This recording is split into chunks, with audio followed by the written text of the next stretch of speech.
Call the Honourable Phil Goff. Speaker, I've spent the afternoon in the House listening carefully to the speeches made by the government members, and what actually surprises me more than I thought that it would was the sheer arrogance and out-of-touch nature of what they've been saying. You know, this is a government, Mr Speaker, that is so out of touch that when 2/3 of New Zealanders vote in a referendum to say the government's policy wrong, the Prime Minister gives them a two-fingered salute. That's how arrogant the Prime Minister is.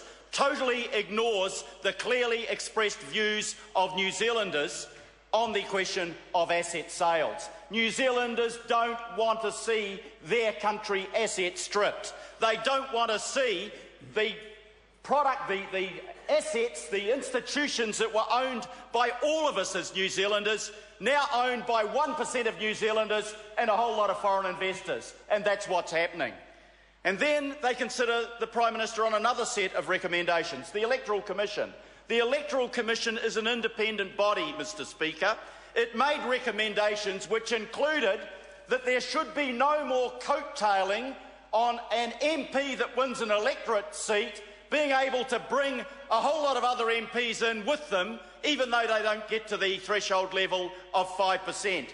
That was the Electoral Commission that made that recommendation. Yet this National Party relies on two discredited members of Parliament, one facing electoral charges before the court, the other who deliberately leaked a document contrary to the ministerial oath that he took to preserve the confidentiality of the Executive Council. And they want them back. They want them back despite the fact the public doesn't want them. That's arrogance. That's out of touch. But what's also out of touch, Mr Speaker, is that I haven't heard a word from the National Party on the sort of issues that I hear my kids, my family, my electorate, my friends talking about that actually worry them. You know, when you consider it, I come, and you come, Mr Speaker, from a very lucky generation. Our fathers went to war, they went through a depression, they didn't get a chance for an education, but by God they worked hard to give their kids a chance. They really worked hard to do that. And their goal, with the helping hand of the state, was to enable their kids to achieve the Kiwi dream. What was the Kiwi dream? The Kiwi dream was that everyone had opportunity. Not just a lucky few, but everyone had opportunity. So I went, Mr Speaker, and my benchmate here went to a school called Papatoetoe High School, public school, just down the road from King's College. We got an education that was the equal of the private school. It gave us kids from a working class background a chance to go forward. And we had a health system that meant that my parents, when we were young, never took out health insurance for us because the health system was there when we needed it. You could get a prescription, you could get into the doctor, you could afford that, you could get into hospital. And of course, we had the aspiration that we wanted to own our own homes. That's part of the Kiwi dream. At 23 or 24, I was able to buy my own home. It was fantastic. And I look at my kids, sir. Two of them, the two boys, have now got a home of their own. They couldn't buy in Mount Roskill. Why not Mount Roskill? It's a working class suburb. Yeah, like hell it is. $650,000, the median price of a property. You know, they're on good wages. They're tradesmen. They work hard for their living. They got their skills. They do their overtime. And they were looking at paying 7 or 8 times their annual income for a house. My generation, I paid 2.5 times my annual income. I could realise the Kiwi dream. And in each of these cases, the state was there to give us a helping hand. We didn't rely on it. It wasn't dependency. But, you know, if you wanted to get into your home, you know, your parents might get a loan from state advances at 3%, or they could capitalise their family benefit. You could realise that dream. 80% of Aucklanders could realise that dream. Now, sir, it's barely touching 60%. More people being locked into renting because the government doesn't care about those that are struggling to get ahead and working hard to get ahead, Mr Speaker. In fact, it's going backwards. We've heard all the fine words from the government and from Maurice Williamson.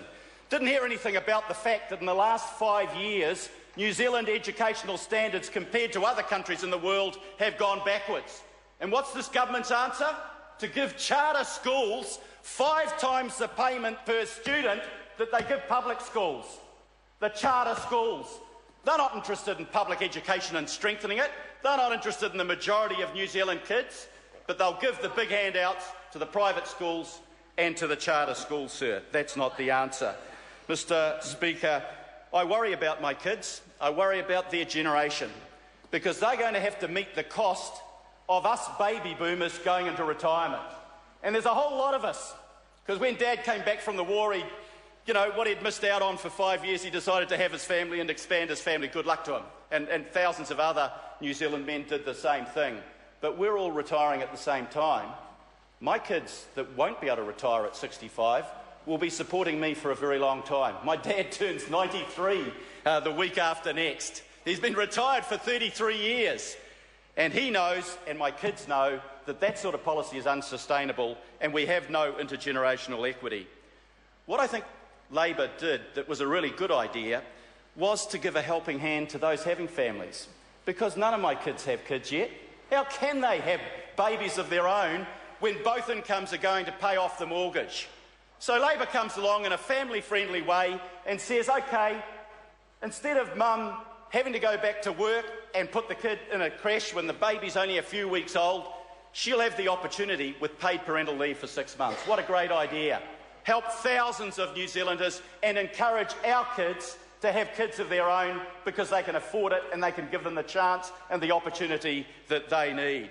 And what's wrong with giving that benefit of $60 a week for families that are middle income as well as low income for the first year, and then targeting the lower income to help them with those basic costs, the napkins and the food? It just gives them a helping hand. Mum and Dad got $6 a week from us way back in the 1950s. That's at least $60 now. This isn't generous. This is just acknowledging that having kids is expensive. So you give people a helping hand. That's what the community is about. That's what the state is about. Mr. Speaker, those are the positive things. We can create a really good New Zealand. I'm in this place because New Zealand gave me a chance. I want to see our kids in the next generation get the same chances that you and I did, and that's what we should be here for, but it's not happening. I just want to finish about the Prime Minister's trip to Australia last week, because there were two big issues on the agenda. One was that the monopoly supermarket system in Australia, Coles and Woolworths, together they control 80% of the retail trade, are not selling New Zealand products as part of their home brand simply because they're made in New Zealand. They are banning New Zealand-made products. Mr. Speaker, you and I can remember 30 years ago we brought in closer economic relations. And what did closer economic relations say? Well, I got the agreement here in my hand. It said it's about eliminating barriers to trade between Australia and New Zealand. That's Article 1C. It's about developing trade between New Zealand and Australia under conditions, quote, of fair competition. The Aussie supermarkets have done what the government wanted the opposite of, our government wanted the opposite of.